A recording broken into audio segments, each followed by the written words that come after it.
Welcome to match day 10 of our Season 4 Simulation Soccer League. We've got a great set of games ahead of today with some big title implications on the line. Late to actually end our day, we'll have CF Catalunya taking on Seoul MFC, and CF Catalunya currently in a title race with Tokyo SC as we come into the midpoint and just so round and wrapping around the midpoint of our season. Though to start us off, we have the former league leaders and former league champions of Season 3 Inter London kicking us off with Athênai FC. Athênai FC visiting Inter London.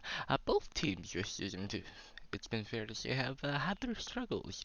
Inter London currently in 7th place and fairly far away from the league lead, down 11 points. I don't think it'll be likely they will find themselves back in contention for that title, though it's a long season. We will see what happens.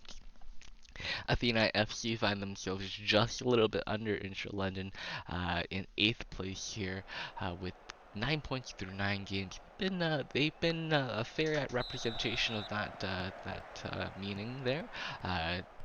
Lot of draws, 4 draws in I believe, sorry, 3 draws in 9 matches. Though they do have 2 wins of the season, it's been okay for them. They've definitely struggled, but as of late have seemed to have been able to find a little bit of form and string that together. Inter London, on the other hand, have been struggling as of late, and that is just flat out. um, there's a lot of different reasons for that, but it is what it is. Inter London do line up in a 4-3-3 formation here. Perhaps part of the reason why they seem to now struggle, as that formation has aged into our league. People have learned how to play a little bit better against it. Athênai FC being one of those teams. They come out in a 4-2-4 formation, lining up with 2 strikers and 2 wingers there, with only 2 midfielders, 1 defensive midfielder and the central midfielder gin tonic there. They do play with a center forward at the back that does feature Yannick Andersson, the Danish goalkeeper, standing in at 6'6", has looked amazing at points this time this season. He's averaging 1 goal across 9 games played so far in the league. Overall, too, I think both Inter London and Athena should be entering the quarterfinals of the SSL Cup, but would have received byes for the first knockout round. Likely to what they would call their benefit. I don't think either team could confidently say they would have made it to the next round at this point in the year.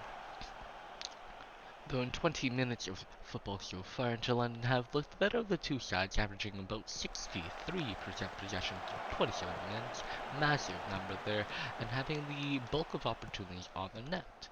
Clements now down the right-hand side is going to pass off to Gordon and find himself playing a 1-2 before that is cleared by Lin, who makes the block. Liankai almost had a tap-in opportunity there. It's interesting to watch how the formation kind of moves in transitions. And now I say this as the person who created the formation for Inter London, and that is a dangerous tackle that disposes of Clements. But no, what I'm referring to is Clements is normally the striker up front, but in that particular play you watch as Liang Kai drifted over into the center, and Clements found himself back on his more natural right-hand side. Interesting how that happened, in my opinion. It'll be interesting as Levert gets a shot on net as well. Tony Adowa able to make the save there. The 6'4" Ghanaian goalkeeper has been amazing for Inter London in crucial games, but does hold 1.67 goals against average. That's one of the higher in the league so far this season, and I don't know whether to say if that's a team, a reflection of team performance, or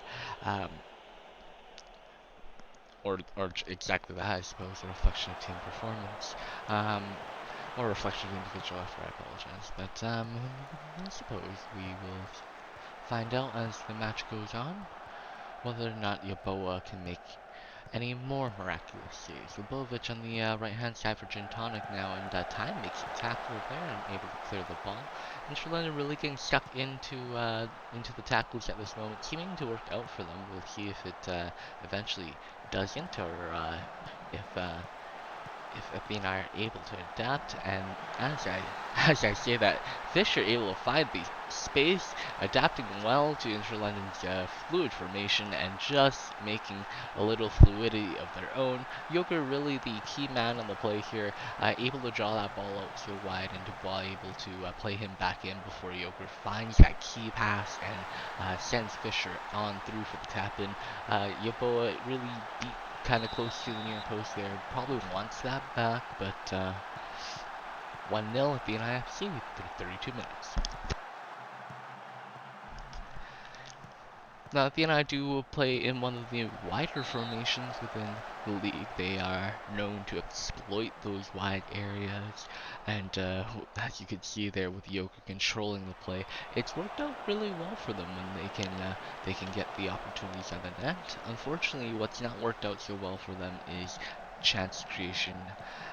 Is not been the greatest of their facets. They do average a -3 goal difference, but I feel that more has to speak to their rock solid defense. At the center of that is Henrik Lind, of course, the massive 5'10" Swedish center back, averaging a 7.17 average rating for Athênai this season so far. He is their second best player, if I'm remembering correctly. Through 45 minutes, though, it has been a rather slow match. One that you'd probably expect for Athena. As I was talking earlier, they are really good defensively. They love to play that defensive game, and we see that here today. They've given up about 60% possession of the ball to Interlondon through 45 minutes so far, and Interlondon's able to have a number of opportunities on the net. 1.2 goals, sorry, XG there. Unable to convert. We will see if these teams bring on subs. I'm not quite sure if this screen just flashes standardly now, whether there are subs or not. Oh, what I'm saying, I'm the manager of Interland. Yes, there are going to be subs. I believe Luka Magic coming off the field, the right winger for Interlondon, and onto the field is Benji Atreides, the addition in the off-season for Interlondon from Cairo City. Former Cairo City player, I believe, released. They were in free agency. We kick off the half here into London needing to continue to put that pressure on. We will see if Athena are more happy to concede again this half, or if they're going to be a little more greedy on the ball. Gordon here with an opportunity has had a couple so far for Inter London. I believe 4 goals on the season this year for George Gordon. Been a key part of their midfield, unironically. Time to stick away now here. Neither team having very many opportunities in the second half. I believe someone did take a knock on that side for Inter London. Treatise to take the corner here, and Inter London unable to get on top of that.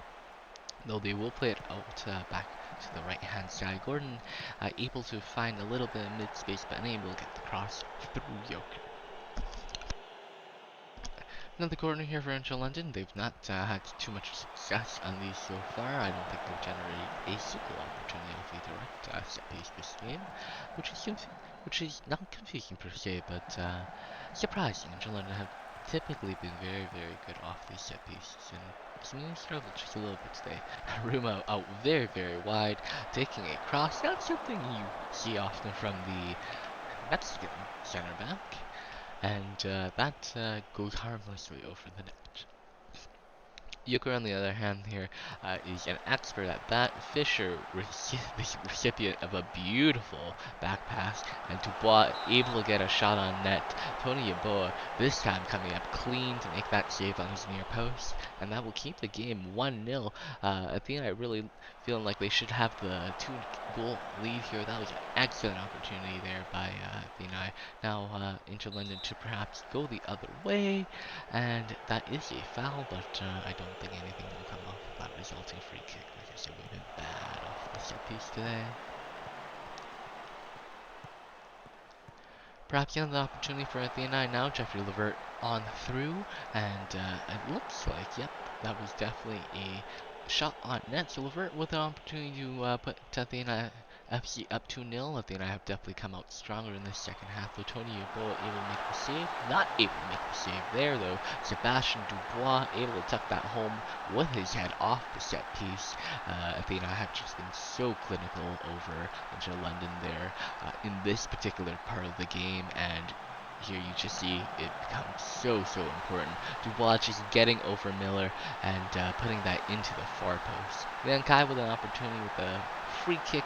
Dubois does get on the end of that, and that will go out for a throw-in. But Liang Kai has scored a couple of goals, I think, last season off the free kick that looked very similar to that. Unable to get that on the net as Dubois got in front of that. Dubois really playing super well for Athênai, I believe only making their third appearance of the season for the club, and Liang Kai making one of their many appearances for Inter London. I believe has not missed a game in 3 seasons for them. And scores their third goal of the season so far on a beautiful cross pass by Benji Atreides in the 80th minute here. Inter London have a goal and find themselves back into the match. They are on a more aggressive, controlling sort of fashion. We will see if they can magically create another. We can see the score chart here that Athênai definitely have equalized the opportunities that Inter London have had in the first half there, and the second half has been really much in their favor, except the last passage about the last 10 minutes there. Liang Kai puts a header on net, though Anderson able to get to that and clutches that to his chest. Inter London bringing the heat now. We will see if Athênai can survive. Athênai, on a more balanced fashion, we will likely see them play the ball out whenever they can. Clements with a brilliant opportunity to tie the game there on a through ball, but unable to put that on the target, unfortunately. That was taken from a little bit far out, though, so not the worst effort from that location. Into the 90th minute now, Athênai do lead 2-1 over Inter London, and nearly 3-1 as Jeffrey Levert puts another opportunity onto the net, though that does look like it was offside and a free kick was called. But the Canadian striker really struggling today to get their shots into the back of the net. Levert leading Athênai with 4 goals on the season, unable to add to that there in that moment. Time ticking away now. 1 minute likely left in our game as 2 minutes of extra time were added on. Ball is hooked forward, and Anderson more than happy to pick that up and just hang on to it. That's likely going to be a ball game, and I don't see Athênai relinquishing control here. Unless Liang Kai is able to pull off a miracle. We have seen him pull off 1 or 2 before. Clements on the reception of the knockdown pass there, and Nessie with a late opportunity. Anderson does clear, and it does look like that will be the whistle. Referee does blow it on time today, and that is the ball game. Athênai FC taking a 2-0 win over Inter London. Notably, both assists coming from Didi Yorker, the Scottish left back, able to really make their mark felt today. Only 3 assists on the season, 2 of which came from today, so they tripled their tally. And Inter London do add a goal to Liang Kai's record, but unable to make that count on the record books. That will continue to see Inter London struggle and slide down the table. Now they will swap places with Athênai FC. Athênai will jump them into 7th, Inter London sliding down into 8th. And we do see ourselves headed to Hollywood next. We do have Cairo City FC, 10th place in the league, but notably climbing. We've seen them swing their fortunes around come mid-time into the season here, and they've really looking to pick up form. On the other side of the field, Hollywood FC, currently in the middle of the table, 6th place, looking to be handedly so. They will be tailed by Athênai FC, a very familiar story. This sort of happened towards the end of the season last year.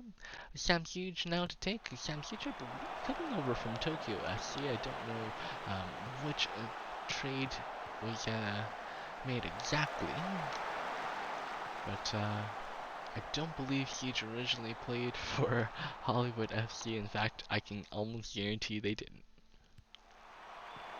Cairo City now, though, lining up in a 4-2-3-1 asymmetric. They've got Aspaqueta over on the right-hand side, Antivari playing a attacking midfielder on the left-hand side of that striker formation. Would otherwise be a 4-4-2, but instead it's a 4-2-3-1. On the other side of the pitch, Hollywood FC do line up in their traditional 4-3-3 narrow with those three big strikers up front, Hunter Jones, Tiki Taka, and Ricky Bobby, the key players for Hollywood FC.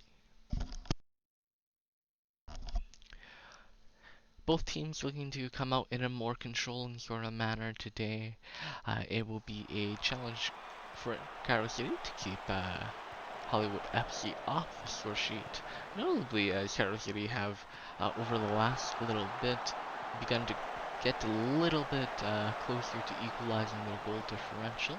In fact, last time I casted, they were at a -10, I think, and this time when I cast, I can happily say they're at a -5. So they've really either been able to pick up their offense or pick up their defense. Probably a little bit of both. Calvatori kick on the free kick here, the corner, and Torres unable to get to it. Torres almost throwing a screamer a couple weeks ago from way out far. This time today playing on the right-hand side as a winger. Interesting place to put the clinical striker, but they also have Aspaqueta, and that is whom is up top. Both strikers going to be able to finish.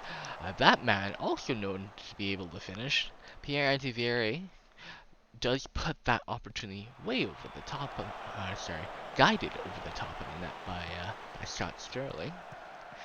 Pascal, I apologize, Pascal Antivari. Antivari having 2 goals in the season so far. Though that man is going to be really difficult to beat. Scott Sterling, the 6'6" American goalkeeper, averaging so far 1.44 goals in 90 minutes. Again, one of the higher averages in the league, but to be honest, I feel like that's a lot to do with their defense this year. They did lose a massive piece of their defense in the expansion draft. Yarvala headed over to, I want to say, AS Pebi. So they did lose a lot of defensive integrity there. Torres able to pick the pocket of Hunter Jones and dribbling down that right-hand side. We see him put a cross in, and we do. Larson able to clear that over one of the... Wow! That's Helmshead able to put a beautiful chance into the back of the net. Crashing in from the midfield position on a Metzala roll, and that's a 20-yard opportunity off a first time. Doesn't even take the touch to settle it, just rifles it at the net. Delicious volley from what I want to say is just a little bit outside the box there. And Cairo City up 1-0. Cairo City visitors to Hollywood.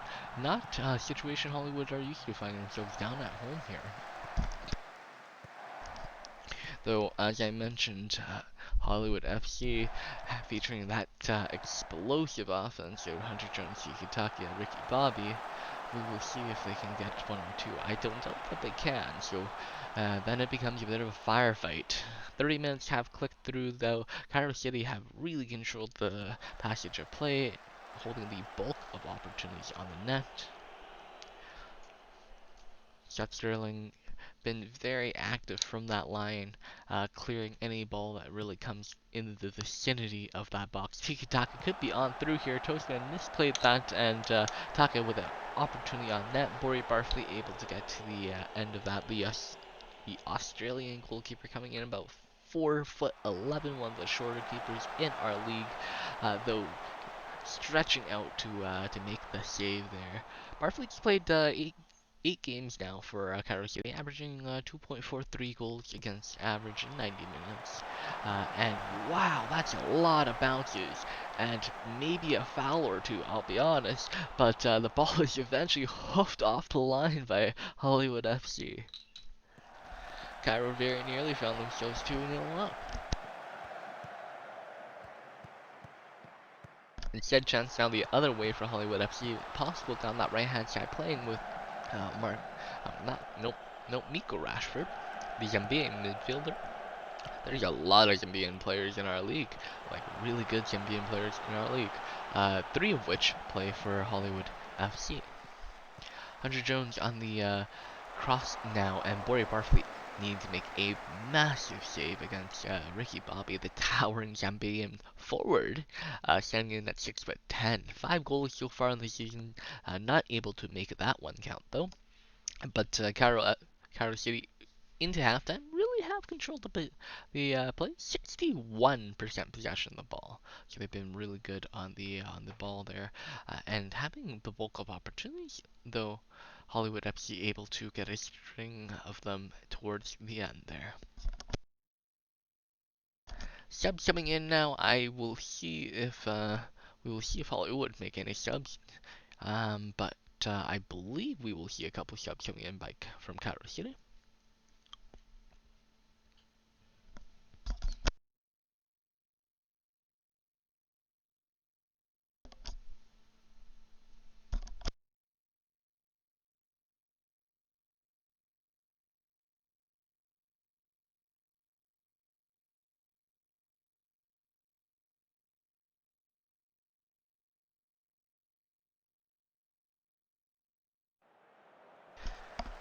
And back into the ball game we are.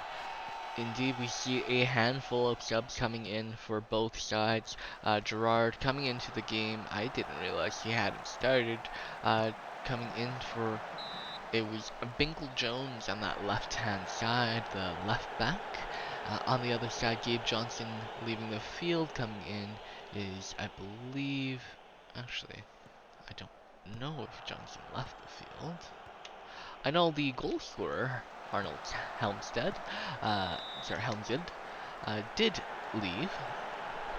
That is a difficult substitution to see, I'll be honest. Helmstead was playing very well in the game, though the subs are made far before the game is played. So not exactly a willing decision, but we'll see if it has any impact. Thompson was able to really boss that midfield, as Aspilicueta is able to boss the air around him with a brilliant opportunity on the header there. Scott Sterling equal to make the save, and now Hollywood FC with an opportunity down the other way. Hunter Jones, Jones with a brilliant chance on net, playing a wonderful 1-2 and just skies that ball. Jones likely going for the top pocket, like I said. Bori Barfleet only standing in at 4'11", makes those top corner areas look much juicier than they actually are. Barfleet able to launch themselves explosively towards those areas, have made a couple of sprawling saves so far this season. Possibly playing a 1-2 with Ricky Bobby now. Bobby could be on through, and Barfleet needing to push that over the top. Corner to Hollywood. Samsic should take care. And that does wind up going over the net, unfortunately. Hollywood with a slew of opportunities to start the second half here. 65 minutes now, though, ticking away for Hollywood FC.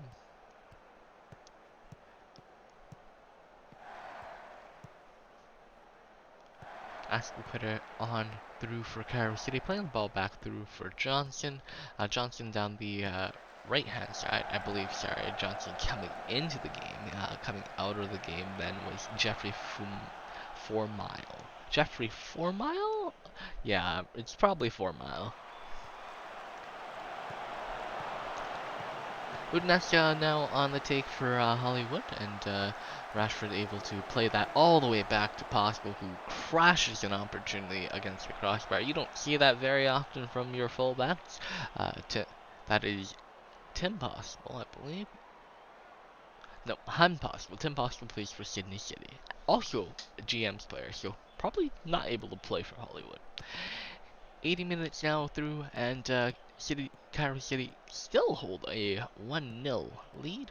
Hollywood FC will need a goal here to tie, 2 to win at the very least, but unable to really be clinical with the chances that they have had. Though credit to Bori Barfley, he's been very good this game. Torres now on the right hand side has had the run of form in the first half, but as Jeffrey Gerard comes into the game, able to take that side of the field back, though Connor Asperqueta plays with the cross that is put in by Johnson, who was able to get that on the overload, and just tucks that into the corner of the net away from Scott Sterling, and now Cairo City up 2-0. Yeah, absolutely brilliant by Asperqueta. But credit to Johnson there on the corner. Gave Johnson, the Canadian right back, that's their second assist of the season. Asperqueta now 12th goal of the year for him.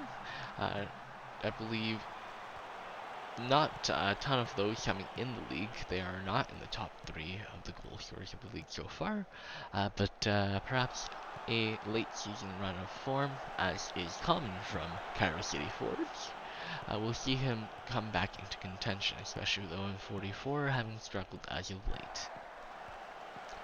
Now Ricky Bobby coming on to the right hand side, puts the cross in for Hunter Jones. Hunter Jones nearly with an opportunity to get one back for Hollywood FC. Bori Barfley able to make the save there, but my, I will say Hunter Jones has missed a number of those chances so far. Only 3 goals in the season for the Canadian forward, and 2 really good opportunities for him that just didn't go the right way. Cairo City, though, taking what I will say is a deserved win from Hollywood. 57% possession on the day, really good on the ball.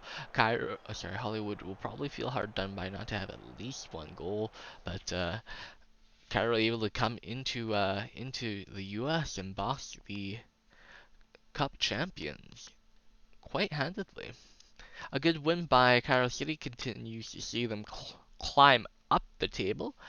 They will head into, I want to say, provisional 9th, as Accra are ahead of them.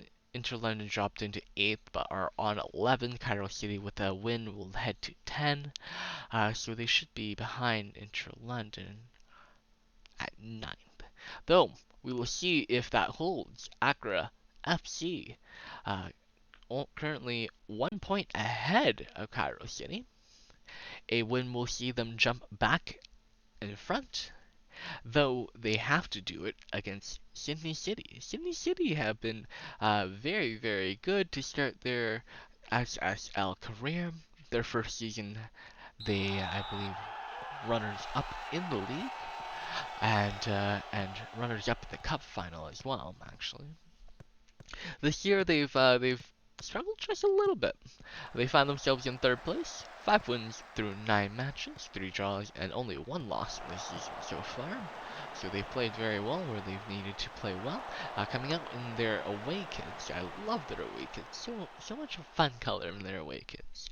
Sydney City do hold the 2nd best goal differential in the league. They do have 10 goals, more scored than scored against. Today they'll be lining up in a 4-3-3 formation. That man 0-44 at the very top of the formation currently leads our league with goals. 11 goals through 9 matches so far for him. On the other side of the pitch, it is Accra FC RS4 expansion team, playing from Ghana today, and they'll be also lining up in a 4-3-3. At their head of the field is Tom Selnick. No. Tom South plays for the SHL? No. ISFL, I think. This one's Konstantin Salik, the German forward. Though, speaking of forwards, 0-44 earlier missed a hitting opportunity. Really, the story of the season for him. He's missed a number of those chances, though also able to generate a number of those chances. We'll see if we can have a better conversion rate going forward there, though. 25 minutes into our game so far, and it is tied 0-0. Both teams having good opportunities on either side of the field. Their 4-3-3 formations really feeling each other out, but different in a lot of ways. One way is the width in which Sydney City will be playing. You see Xhaka on that right hand side there has so much space until someone closes him down. And the reason for that being is because Xhaka playing on that inverted wingback role, Havoc playing on a winger role, creates this impossible overload for the right back, for the left back on Accra City there. I believe their left back is also Snooks. Snooks a talented left back, but when you throw 3 players at him, it's gonna be a bad time. We'll see if they can continue to exploit that for Sydney City here. Sydney City have that going on both sides of the field though. What that also means, though, is Sydney City is tucking their defense in just a little bit. We will see them getting punished on that wide side here, as we see the 4-3-3 wingers of Accra FC able to find some space, but Accra playing a little more narrow, so playing into this defense by Sydney City, playing with a inverted winger, inverted forward on the right and left hand side there, and only Snook's really able to provide that depth for for Accra on that left-hand side. I was distracted there watching Owen 44 miss yet another opportunity. Every time I cast for Sydney City, it seems Owen 44 can only miss. We will see if he can break his hoodoo against me today, or if I continue to curse him. Stands on the ball now, and Sydney City able to press and recover very well. Play with a much higher line of engagement, and we see it from time to time on those turnovers deep in the Accra FC territory. Accra unable to really do too much, and having to hoof the ball clear more often than not, and we see it there again.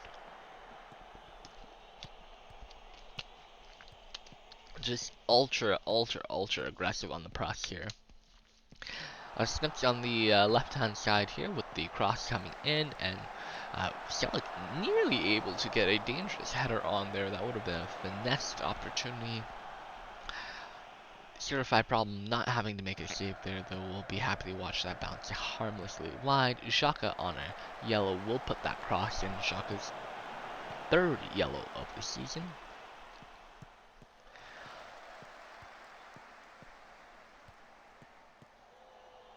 Now ball all the way back to certified problem there. Problem playing as a sweeper keeper in this formation, so we will see him come out occasionally to play that ball. Costanza with a wonderful tackle, just muscles Rigamo off the ball.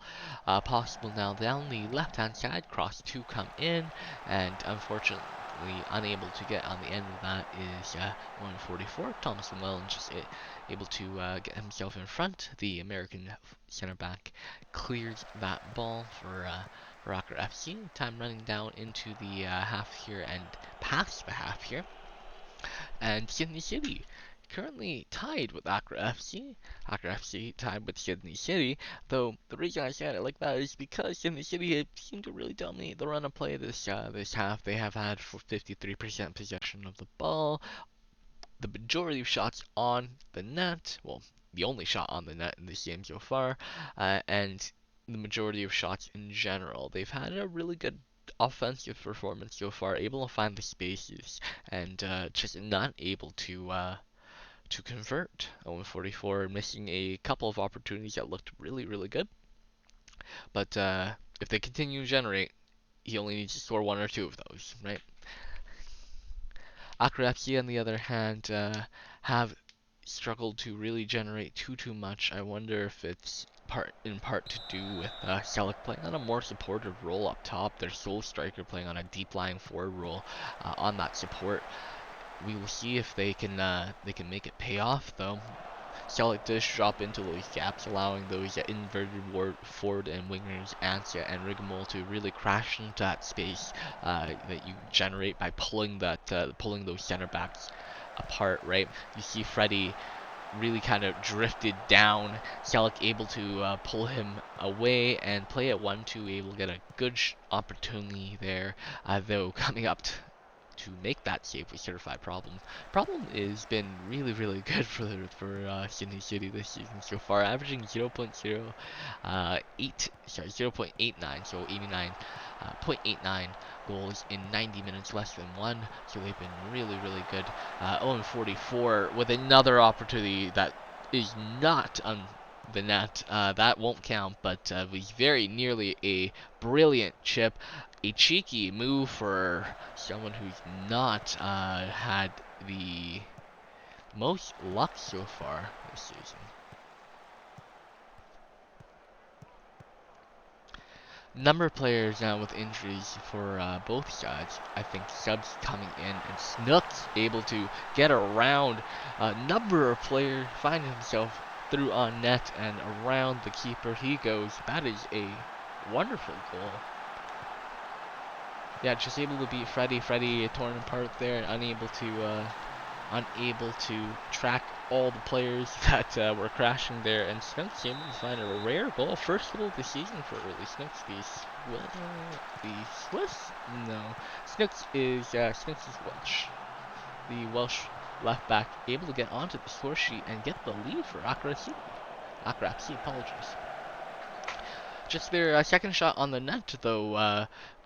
None on the net in the first half, so a really strong showing from Accra to start the second half. We will see if Sydney City can answer. We saw that early opportunity for 44. Third of the match, chance of the match for him. Likely we'll see a couple more. Needs 2 to win, 1 to tie. Though notably, anyone on Sydney City could score those goals. Sydney featuring a number of proficient attacking midfielders with the goals to their name. Malachi Black, notably one of them, had, I believe, 7 or 8 goals last season. Not as proficient this season, only 1 goal. And I believe Hulk Voda also having a goal, had a few last season as well. Though Accra FC do take it the other way now. Accra have come out stronger in the possession game in the half as well, really seeming to value their time on the ball just a little bit more, though we do see them trying to often force the issue. They're playing on a higher tempo, not very willing to be patient on the ball today, and we do see that in a lot of their decision making. Smith now dictating the play, really have found himself into the game. Corey, I believe that is... I actually don't know whose player that is. Yes, my sheet's a couple of weeks old, so I believe that is one of Accra's pickups from the waiver wire. Apologies, I will get that updated, and we will know who you are next week.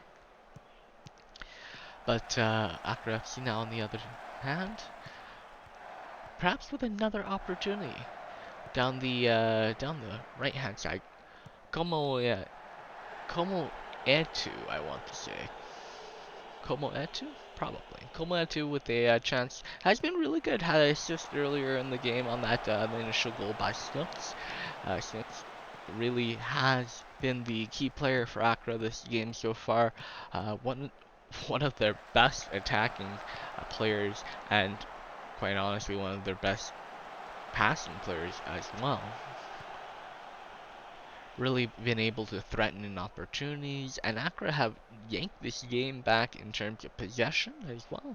So a really good showing from them in this second half here. Snooks with a chance now, or at least Snooks with the corner to put in, and answer this on the end of that. Takes a couple bounces, goes Sydney City is able to clear. Possible now, perhaps with a chance to 44. To 44 on that right hand side will play it back to Possible and find himself a little more central. George Costanza does crash through. Costanza has been very, very good on the ball, playing on the inverted winger role. We've seen him make a couple of dribbles so far, and Havoc could be on through here. No, will instead take that wide, one touch too many, perhaps not. 44, able to get on the end of that and tuck that away. That is a tap-in goal for 44. He will take that as he goes to show, not too fancy. Gets it done. Havoc does make that play there, draws in two defenders, draws in Snooks, draws in Mac, and 44 able to exploit that space and will score the game tying goal for Sydney City. We'll see if Sydney find a game winner here. A dangerous through ball played, though Luke LaRoque able to get to the end of that. The American goalkeeper standing in 6'2", averaging 1.55 goals against 90 minutes so far. Kometu on the right-hand side here, losing out to, I believe it was Constanza. Through ball for Owen 44, and he could be onside here. Wow, he rings it against the bar. That was absolutely on. That could have been a game winner for Sydney City. Instead, it is a tie game. And that has just been the perfect way to sum up Owen 44's season. 44 has been very, very, very, very good this season. In fact, adding to his league-leading 10 goals today, scoring the 11th there. But the tale for Sydney City overall has been just about that. They find themselves in third place this season and could have very well led the league by a handful, had it not been for a few too many missed opportunities for them. Selleck now with an opportunity for Accra, and Problem able to get on the end of that. I won't say that's a missed opportunity. I'll say that's more of a brilliant save by Certified Problem, the Israeli goalkeeper, able to get on the end of that. Like I mentioned earlier, been just so clinical for Sydney City. On the left-hand side here for early Snooks. Snooks perhaps with a late opportunity to make something happen and loses out to Hunter Havoc. We rarely see that happen. Havoc able to muscle Snooks off the ball there, and Selleck on for Accra FC, but out of the way, but turns it over in the midfield. 93 minutes ticking down here, and this should be the ball game unless we get one last opportunity. We do, and Llewellyn is able to block 44. Accra FC ending the game with 4 shots on the net, Sydney City 5 as well. 50% possession equal but for both teams, and I would say a draw is a fair result. Snooks really able to control the play on that left-hand side today. Really just canceled out that width that I mentioned earlier on. Though Sydney City able to find their opportunities. 44 will likely want to take a look at some of that film again. Will feel like he could have won the game for Sydney City on a number of chances there. 2.51 XG for Sydney City, though only able to convert on that one chance generated by Hunter Havoc on the dribble. As that goes into the record books, that does mean that Cairo City will hold on to their 1 point lead now. Accra do drop into 10th place. Cairo jump into 9th on 10 points. Accra, with that draw, will have 9. On the other side of the field, Sydney City do find themselves just in a little bit of trouble, I want to say. We'll find out how much trouble exactly here as Tokyo SC will take on AS Paris. AS Paris, the S4 expansion team, having a bit of a hot hand as of late, climbing themselves up the league, currently finding themselves in 5th. Tokyo SC, the league leaders on 22 points, have really looked good so far this season, though notably struggled against Seoul MFC in the cup, losing handedly, I believe, 3-0 in the second leg, though I believe they also thumped Seoul the first time around in the league. CF Catalunya will also play a little bit later today, as I believe they end our day, and they are tied for first in the league with Tokyo here. I believe, yep, exact same record. Only difference is goal differential, where Tokyo SC have scored a whopping 16 more goals than they have conceded. A lot of those goals come at the hand of that man, or sorry, not the hand, the head of that man up front there. Skyrise, the towering 6'11" Canadian forward, having 8 goals in the season so far. Though, I will say, his striker partner, Jean Morelli, also has been very good on the season.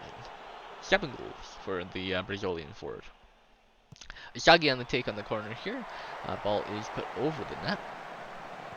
We do see Tokyo lining up in their standard 4-1-3-2. Yeah, 4-1-3-2. I think I'm gonna call 4-1-3-2.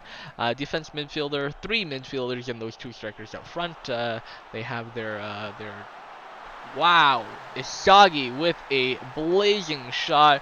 Places that into the corner of the net, freezes Sabota. Sabota can do nothing but watch as that is a 1-0 win here for Tokyo, just blitzing AS Paris on the counter here. Isagi finding so much space. G Fuel unable to track back, not able to get on the right side of that. Isagi getting inside, cutting in, and playing from a midfield position. We don't see that happen very often, though, notably playing on a Metsala role, so probably a little more common than you would think.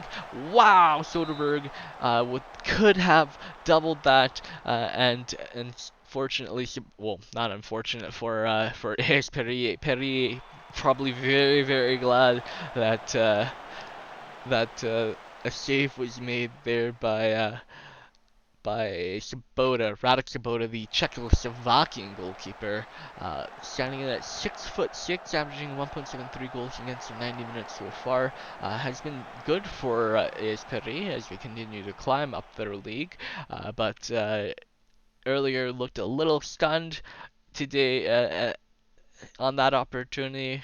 Looked just a little bit caught off guard.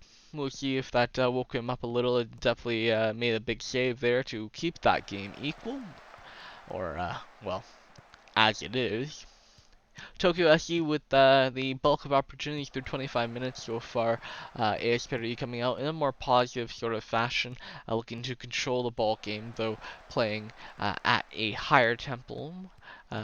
Tokyo playing in a very similar fashion, though we see that Paris just able to hold the ball up just a little bit better, or perhaps not finding the right spaces that they need to make anything happen.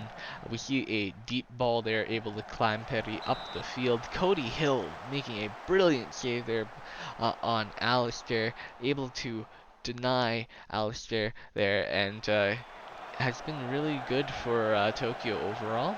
Cody Hill, the American goalkeeper, standing in at 5'2", averaging 0.91 goals against 90 minutes for the Asian club here.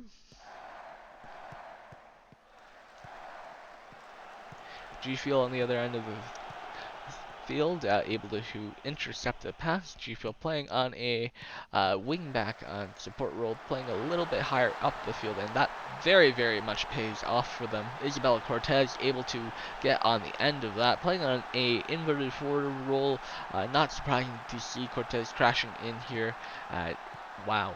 very central before that play is hit out wide. That's just not able to keep up and track, and that is the third goal of the season for Isabella Cortez, the Canadian winger, normally playing a little wider than that, though on those opportunities, able to get themselves in the right place, right time, just like that man right there, Milan Horvat on the free kick here, able to get to that far post and over this year, tucks that into the near post. Cody Hill really would like to want that back, likely want that back, and is Perry. Two very quick goals in response here. We'll see if they can get a third. Things really turning on the heel here for Perry, and ball now played through for Papadopoulos. Papadopoulos just play it back to Pelletier. Pelletier with the opportunity way over the net, and Tokyo likely taking a sigh of relief here, though G Fuel on the press, able to dispose of this here. Up onto Shed clears the cross, though perhaps another opportunity now for Paris. This year has not been that great today, honestly. Has given up the ball on a number of opportunities and blown coverage on a couple others. So it's been a tough game for this year. That's as well as really the bulk of the opportunities coming from that Tokyo midfield. Though Dacinvitz and Soderbergh able to combine to get that opportunity there. Isagi unable to put that into the proper place on the corner here. We'll see if he can find Raj on that one. He does, but that does go just slightly around the net, and we will run into halftime here, likely with AS Peri leading 2-1 over Tokyo SC.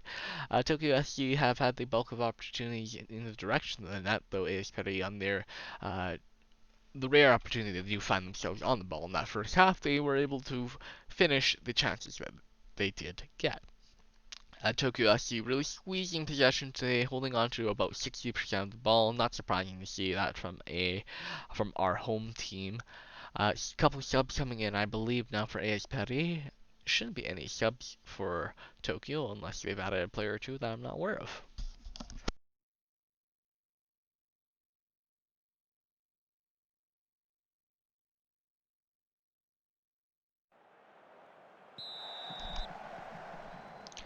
And we are back. I don't think any subs came in for any of the teams here. Let me just make a quick look. Yeah, no, I don't think any subs came in.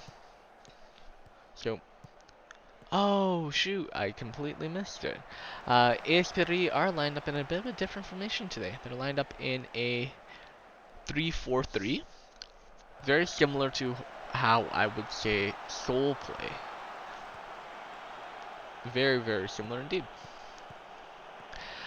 Tokyo SC, on the other hand, lined up in a like I mentioned earlier in the game, their standard 4-1-3-2, and Soderbergh, the happy recipient of a lot of space due to this formation, playing on a box-to-box role, will find themselves with a opportunity from about 25 feet out and crashes that into the corner of the net on the volley. Brilliant goal from Helena Soderbergh, the Swedish midfielder, scoring their second goal of the season so far. And that will equalize the ball game for Tokyo SC. See if we can swing the momentum here. Soderbergh with another chance on the net. Soderbergh really playing her heart out here for Tokyo today. Has been the heart of that midfield. Isagi scoring the other goal, of course, but Soderbergh really running the game for Tokyo there. And as time does tick away into our second half, 70 minutes now. Isagi with another chance. Wow, that's the outside of the bar. 2 inches in a little more, and that might have gone in. Isagi, known to be a bit of a set piece specialist, and unable to convert that one, though that one was a little further out. I think it was about from 27, 28. Isagi with a good look on net, does choose to play the ball back. Also on a yellow card. That is Isagi's first yellow card of here. 78 minutes ticking away now. Shaggy with a free kick just outside the box. Alistair now on the counter potentially for AS Paris. Dribbling it all the way out to that right hand side here. And ball does get played on through. Paris able to recover him now. Though Tokyo able to recover on the ensuing opportunity. There's a man who hasn't gotten a ton of credit. Abantu Shut has played very well this game as well. And wow, that's just with a dangerous cross in needing to be cleared. Sabota lunged but missed. Asagi playing in Visser on the right hand side here. Visser double covered, still able to find space, and Raj is not able to get that header into the direction of the net. Almost able to curl that into the far corner. I'm wondering when we will see one of those from him. Morelli potentially could be through there, and Yavala able to make that big save. Yavala, the player I mentioned earlier in our cast, coming over from Hollywood FC during the expansion draft. Tokyo with 21 shots in the direction of the net so far. It's been a busy day for Radek Sabota. A lot of them have looked good too. Hogg with a deep drive from about 22-ish yards out. Hogg able to be the beneficiary of, again, this formation. Just so much opportunities coming in off that midfield crash. Isagi now. Wow, that is a massive tackle by Yervala. Not a foul by the referee there, though that looked a little hard to me. Isagi on the corner here now. Could have very well been a brilliant tackle. Yervala known to be a very good center back in our league. Pelletier now for AS Paris.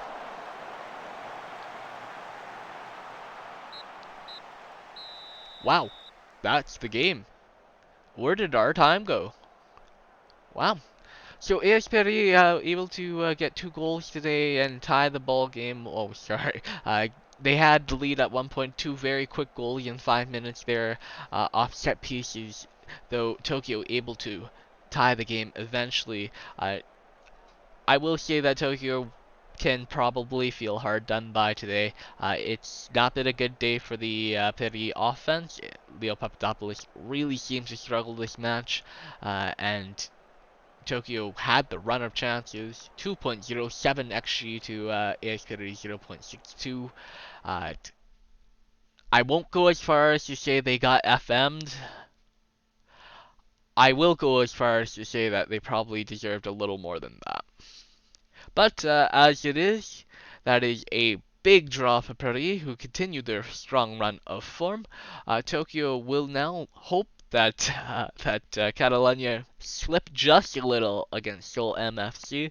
Seoul MFC, as I mentioned earlier in our game, they're able to take a massive win off Tokyo.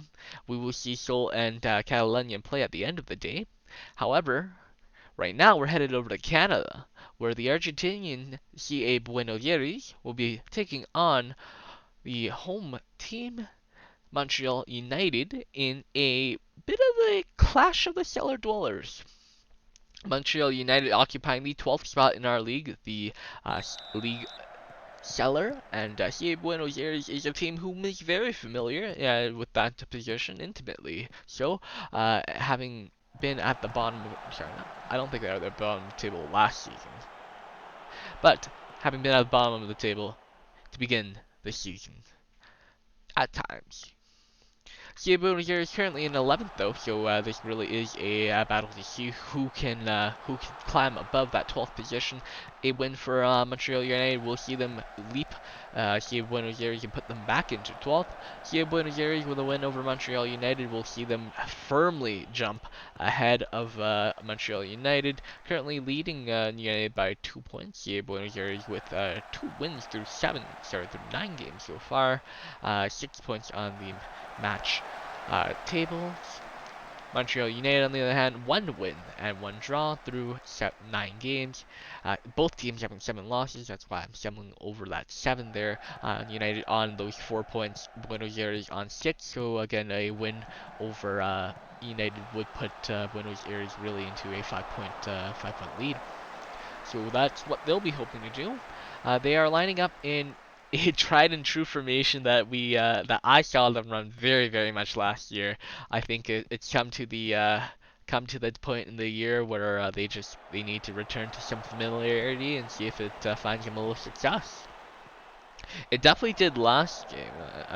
I think that they took a handed win off somebody.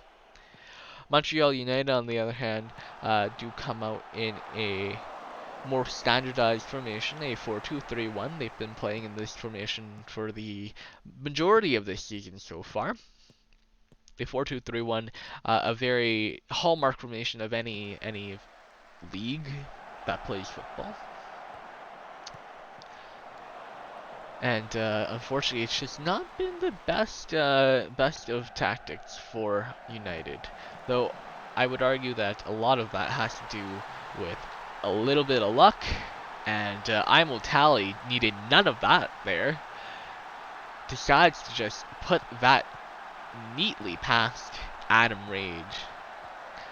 Tally, normally known for scoring screaming goals from about 25-30 yards out, decides to instead dribble that in and around Rage. Rage really early on the, I want to say lunge, but kind of dive. Wow, well with a pick and Rage needing to make a big save. Adam Rage, the Italian goalkeeper, standing at 6'2", able to extend himself quite quickly to block off parts of the net. Though this season has been struggling to keep the ball out of the net. Kiyoshi Oak down on the other side of the field is a goalkeeper who's also had a bit of a tough time doing that, averaging 2.45 goals in 90 minutes so far, though Adam Rage currently at the bottom of that table with 3.27 goals in 90 minutes despite having played 11, now 12 games for Montreal United. CA Buenos Aires now with another opportunity. It's been really good for them. They've been able to find those spaces and press really well. Both teams playing in a more possessive sort of style today. CA Buenos Aires playing on that really high tempo, whereas Montreal United playing in a little more controlling fashion.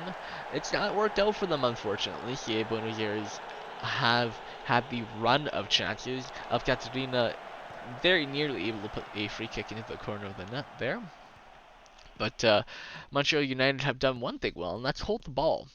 Through 29 minutes of play so far, they average about 57% possession, able to deny CA Buenos Aires too much time on the ball, but Buenos Aires notably not needing very much time on the ball at all to get anything going. A transition from one end of that field to the other very, very quickly. I believe what you would call this is probably a vertical counter-attacking sort of formation, or a vertical fluid counter-attack formation. Montreal United just looking to attack overall. Kiyoshi Oak down needing to make a brilliant save there to deny what would have been the game equalizing goal, though Montreal have had a number of those opportunities. It's likely if they continue to press like that, they will score one of them. Alexander Isaac now holding the ball up for Montreal. Right hand side is Druid, who finds direct free kick on the crash, able to get a shot on the net. Oak down does push that out and makes another brilliant save for Buenos Aires. Montreal able to turn the run of play against Buenos Aires, have had a rather great string of offensive possessions. That time that was offside, though it's likely they will get another opportunity at some point in this match. Well, now on the left-hand side for CA Buenos Aires, does bring that over to Draper cycles it back into that midfield. Checker able to get a shot in the direction of the net, though Papastapadopoulos able to turn that away. Van der Sloth on the take on the corner here, and that is going to be cleared by CA Buenos Aires. Sorry, cleared by Montreal United, though CA Buenos Aires, wow. That was offside, though you can see Well was getting ready to put that into the back of the net.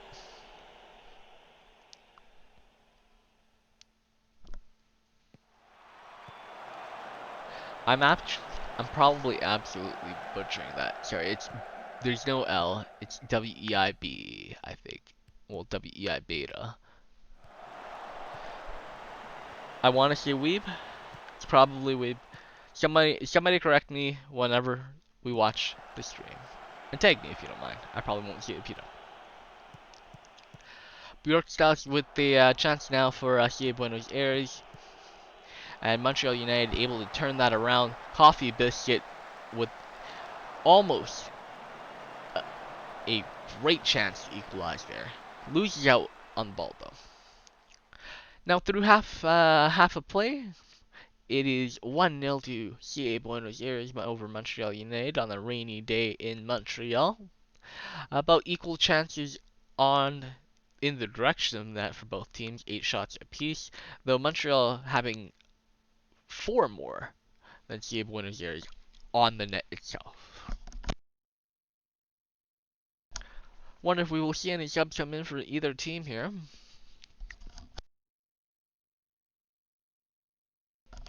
Montreal might want to switch it up in the frontward fashion.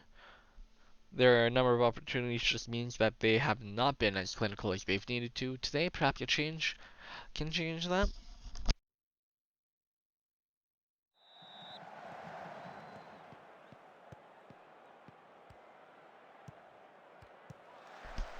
Wow, I don't think any team made a change there.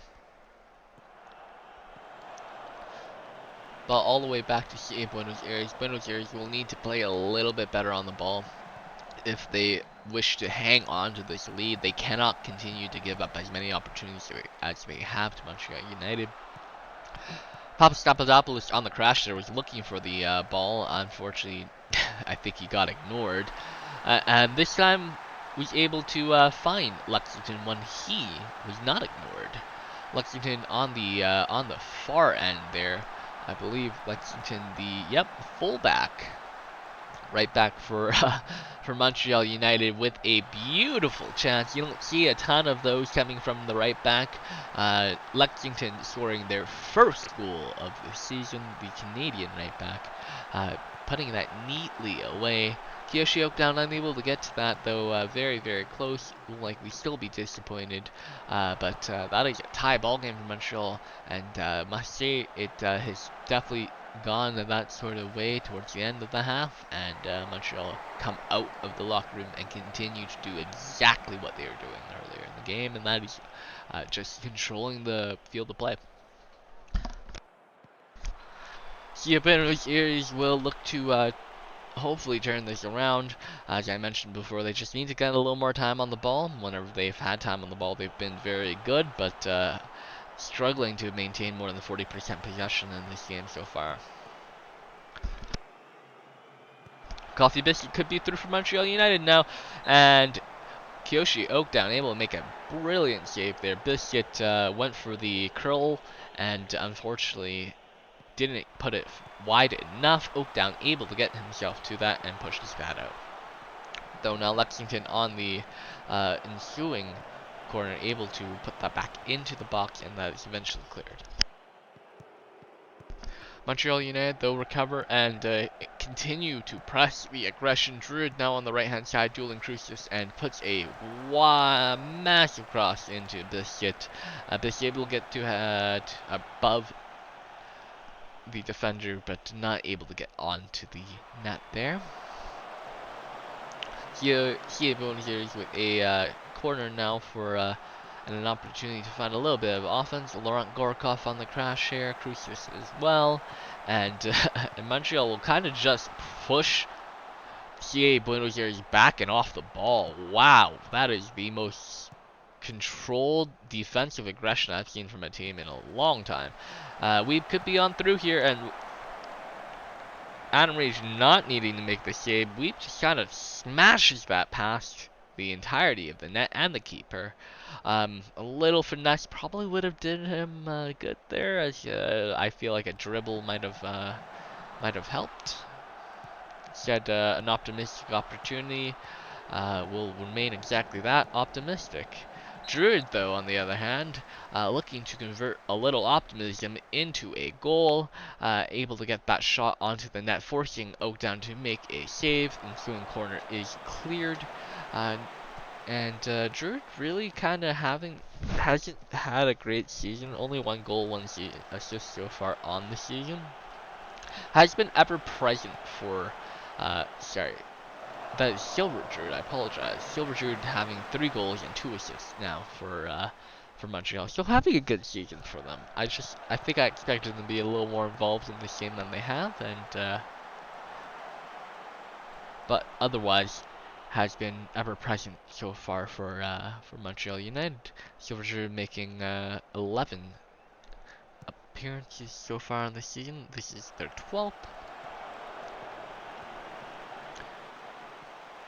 Now onto the right-hand side for Lexington. Wow, Coffee Biscuit with another chance. Beautiful pass by Lexington there. Able to get that past the defender. Montreal have had a run of chances now in this second half. It's not been very good for CA Buenos Aires in the second half here. Perhaps, though, they do not need to be good all of that second half, only for a moment of it, and they do squander said moment, then Montreal eventually do recover here. CA Buenos Aires need to be a little more aggressive if they want anything from this match. It's been a lot of holding the ball, a lot of hoofing the ball, and not being on the ball. Van der Sloth, with a chance from way outside, was eventually being cut off by Doug. Needed to take that sooner than later, and that is a result of that great pressure and great press by Montreal United there. Isaac plays the ball through for a Druid who is one-on-one with Crucis, able to find a little bit of space, involving Lexington on the attack now. Wow, another opportunity for Dorian Lexington. Kiyoshi Oakdown able to get onto the end of that, tipping that over the net. Lexington on the corner here does put that out. Unfortunately, is cleared by Montreal United. United looking to get the game winner here.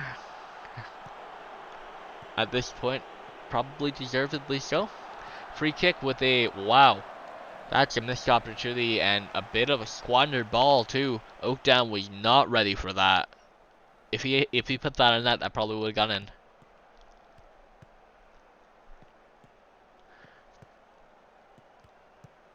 Buenos Aires now, perhaps with a opportunity to score a late winner themselves. Checker in so much space on that right-hand side, able to find that overlap finally.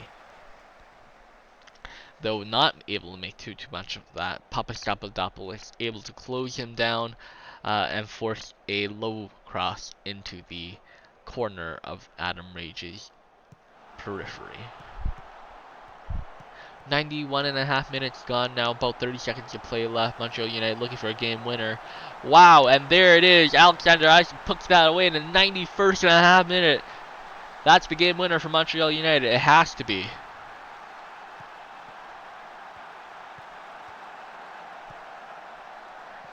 That is direct free kick. Use your camping killer. Wow, what a turn! What a turn on that Catalunya. It just spins them. 7 does miss the interception there, and wow.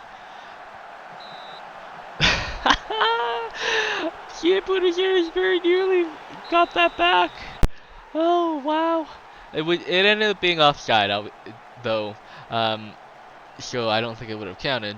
But Montreal United do take a handed win, 2-1 over CA Buenos Aires. A deserved one at that, I will say. 14 shots on the net, only 2 at the back of there, scoring about, having 20 shots overall. It was a tough game for the midfield and striking force of CA Buenos Aires, only really able to find that space out wide with Checker and Crucis coming into that midfield, but just otherwise outclassed offensively by Montreal United. We do move into our last match of the day, as opposed to the cellar dwellers of prior. We now have a clash of the Titans. It is Seoul Mythic FC looking to take on Catalunya. CF Catalunya currently tied for the league lead in the table, have, I believe, what is an opportunity to move ahead. Tokyo stumbling a little against AS Paris, and Catalunya could come away with the win here for a handed lead in the title race. Seoul Mythic, though, on the other hand, playing the role of a bit of a spoiler and underdog. They are tied with Sydney City, just 4 points outside of that table lead. So very much on the cards for them still. CF Catalunya will be looking to definitively put themselves in front of Seoul. A win over Seoul means that Seoul will have to, I believe it is 7 points at that point, which is hard to do. Wow, Mueller with a brilliant chance, and Gunnarsson making an amazing save. Alexander Gunnarsson, ever present for CF Catalunya this season so far. 1 goal against averaged in 90 minutes, 11 matches, averaging 1 goal. It's been really good. He's made really, really good saves for Catalunya, and probably won them a game or two. But that is a very familiar story to me, as I've got Tony Adowa, who's done that a number of times, notably to Sydney City. I'm sorry, Sydney, but Tony's not. Now we'll move on before our fans accuse Sydney City of catching strays. CF Catalunya here lining up in a very standard, well, 4-4-2 narrow diamond. They moved away today from that 4-3-3 standard, sorry, 4-3-3 wide that they typically line up in, and instead are lining up in a more aggressive 4-4-2 diamond that I've seen them employ in the cup. It's had a lot of success for them there. I believe they absolutely thumped Montreal United last time they used this formation. On the other hand, Seoul Mythic FC lining up in their standard 3-4-3.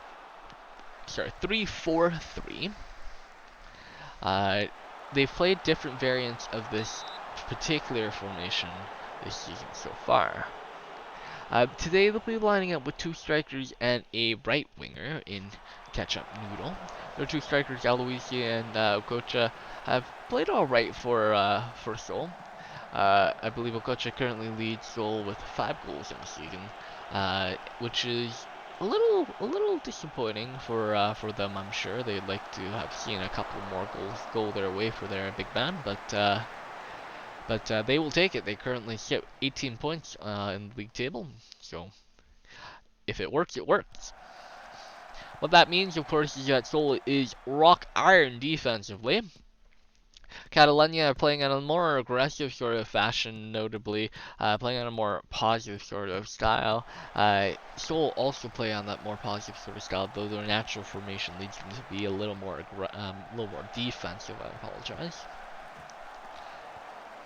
CF Catalunya, though, playing on a lower tempo, controlling the ball much more, as we see 72% possession after 30 minutes so far. They have also had the bulk of opportunities and are just squeezing Seoul off the ball. Nothing going Catalunya's way, though. That low tempo means that they're content to hold the ball and just kind of wait for spaces to open. So we get a lot of passage of time. Seoul Mythic, on the other hand, looking to press off a corner here. Possum pressing on Odin to make a decision a little bit quicker, and Odin playing a long one too eventually ends up the feed at Järvinen, and that is cleared out. Potentially a small run. Oh, wow.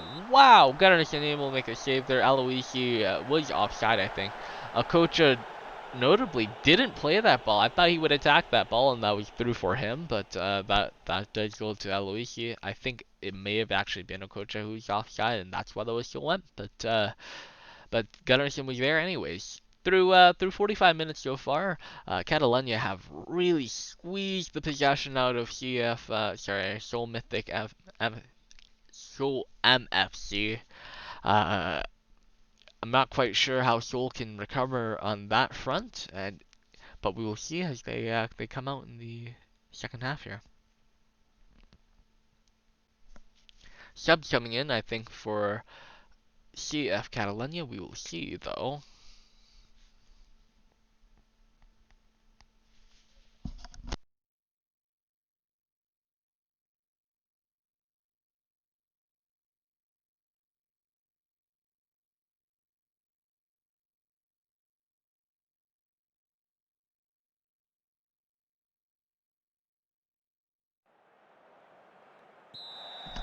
And we are back. We do see a couple of subs coming in for CF Catalunya, though, as I am a little bit distracted by my sheets that I did completely miss who came into the game. I apologize. I'm sure someone will catch in the chat.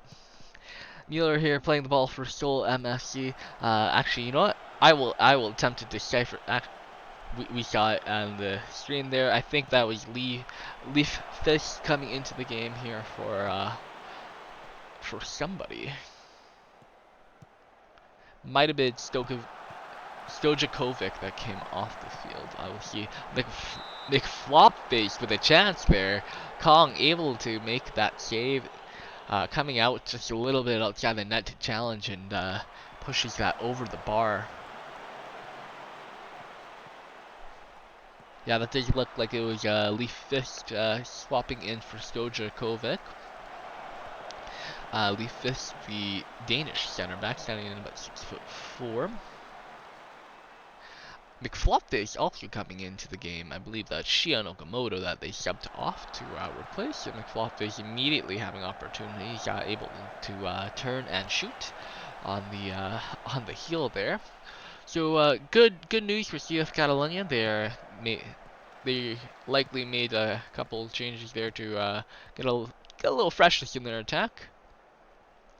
Not that they've lacked in opportunities, they have lacked in conversion though. They have not been able to make the most of their 68% possession of the ball. Neither have Seoul made anything of their time of the ball, but CF Catalunya do need to score if they're hoping to win this game. Mueller does eventually outduel Julianson on a yellow. Okocha finds himself in front of the net with more time than he thought. He likely thought. A tap from him doesn't go anywhere for Gunnarsson, able to make that save on the near post, and that is a chance gone squandered, if you ask me. Maple now with the opportunity, and Sinclair on the pass to the right-hand side. Io Capelli with a massive tackle on Vinge. That was clean. Vinge with the take on the corner here, and I'm not saying that was clean unironically. That was actually a very, very clean tackle. It's a really good tackle on that. Julianson with the ball now and CF Catalunya able to retain. Hoofed ball all the way back up. Mojo Rising! Wow! Mojo Rising able to get on the end of that unlikely opportunity. Acapelli does take a foul there, and does take that one a little too far on Vince. That's been a great battle to watch. King Kong does choose to clear that. Wow! Floppy McFlopfish with the immediate punish. Slams that right back at the net, and Kong will regret not hanging on to this ball. Chooses to punch that out, and McFlopfish immediately settles and shoots, and that is a brilliant goal from 25 yards out. CF Catalunya in the lead, and an immediate payoff of the substitution for CF Catalunya here. Mojo Rising playing with Sinclair. Sinclair in some space, but Kong able to position himself well to cover the opportunities. King Kong, the Korean goalkeeper, staying at 6'4", not able to extend their frame long enough to get to that brilliant cracking opportunity by Floppy McFlopface here. God, I hate that name, but I love the player. Look at that, Floppy McFlopface, so good.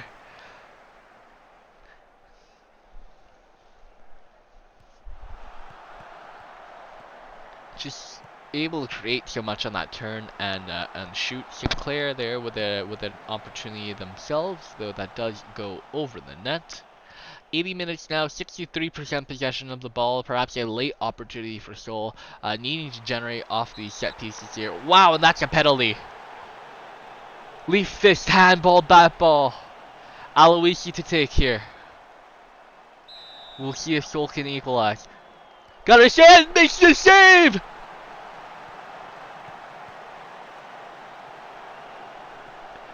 Alexander Gunnarsson makes a massive stop. That's a huge save by CF Catalunya.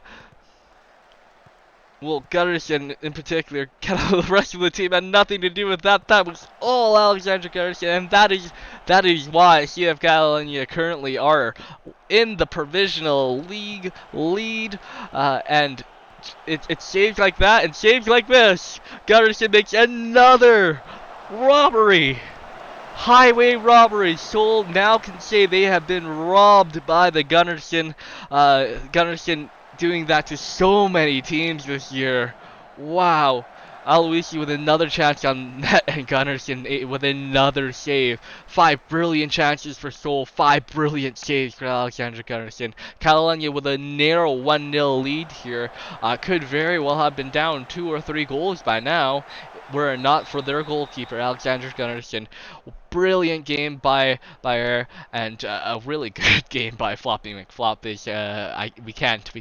We cannot ignore the opportunities generated by that man right there, despite the 45 minutes of football played by him. But through 90 minutes of football, CF Catalunya do end up with the win there. Though I must say, at the end of that ball game, it could have gone either way.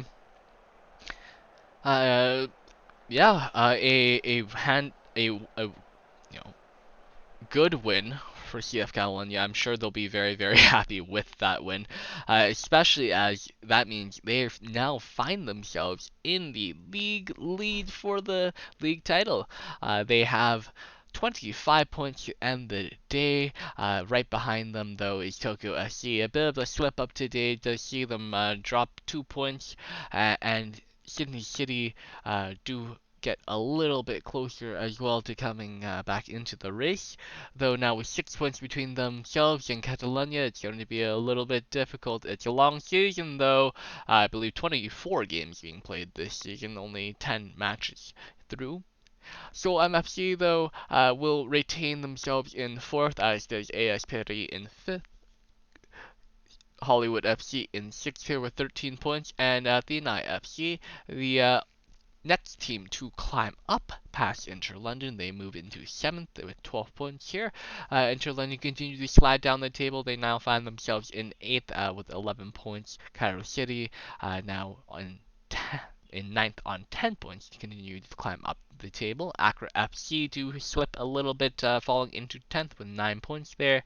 Montreal United, having 7 points in 11 match, do find themselves above the bottom of the league table, where CA Buenos Aires once again find themselves with 6 points through 10 matches. That does bring a wrap to our coverage of match day 10 of the Season 4 Simulation Soccer League. I've been your host, TVC. Next match, we will have our first leg of the quarterfinals. I'm looking forward to casting that. All that and more next time.